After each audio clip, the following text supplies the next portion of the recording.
Outside, Minsu sat alone on the swing, lost in thought. The fact that Sonjin had left so easily hurt her deeply. She regretted not hugging and kissing him when she had the chance.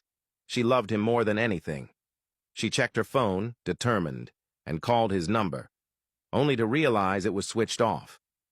The realization that he didn't want to talk to her anymore pained her even more. Her father joined her outside, asking why she was sitting alone so late at night. He mentioned that her mother had made dessert and wanted her to have some. Minsu looked at her father and admitted that she had been thinking a lot. Concerned, he advised her not to overthink, especially before going to bed. Minsu opened up, confessing that she regretted how she had treated Sonjin earlier. She feared that he thought she hated him. Her father gently asked if she did hate him. Without hesitation, she replied that she didn't. She loved him more than anything. She was happy that he had chosen her over Kim and wished she had told him how she felt. Now, she was afraid that he had left for good.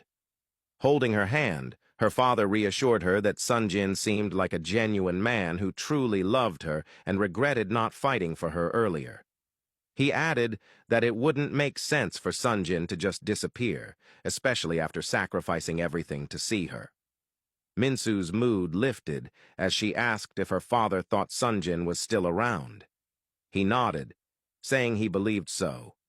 Determined, Minsu stood up, announcing that she was going to find him.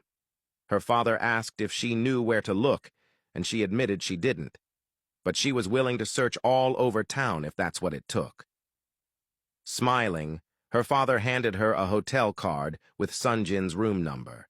He explained that Sonjin had given it to him the night before, just in case he ever needed to reach him. Without another word, Minsu took the card and ran off. At the hotel, Sonjin sat on his bed, still lost in his thoughts. A knock sounded at his door, but he ignored it. When the knocking persisted, he shouted that he didn't need room service and that he was fine. But the knocking continued. Annoyed, he got up and opened the door, only to find Minsu standing there. They stared at each other, their hearts racing. Being apart had felt like losing an essential part of their souls. Before Sonjin could speak, Minsu walked in and threw herself into his arms, hugging him tightly. Sonjin, finally feeling her warmth, held her close, squeezing her against him as if he never wanted to let go. Tears filled their eyes as they stood there, holding each other for what felt like forever. Looking at him, Minsu wiped away his tears, assuring him that she was there now and that he wouldn't cry anymore. Sonjin kissed her hands and smiled, telling her he had thought he had lost her forever. Minsu reassured him that he would never lose her, confessing her love for him. Overwhelmed, Sonjin picked her up and carried her to the bed. Laying her down gently, he looked into her eyes, their hearts pounding. It was as if they had been apart for centuries. Just staring at him made Minsu fall in love all over again.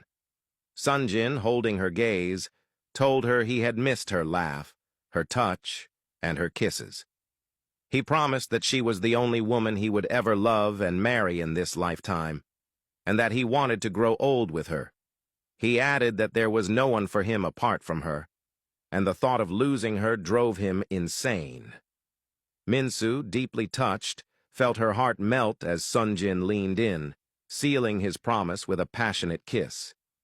As their lips locked, they felt every kind of emotion rushing through their bodies, a clear sign that they had longed for each other, and just a bit of physical contact made them fall in love with each other all over again.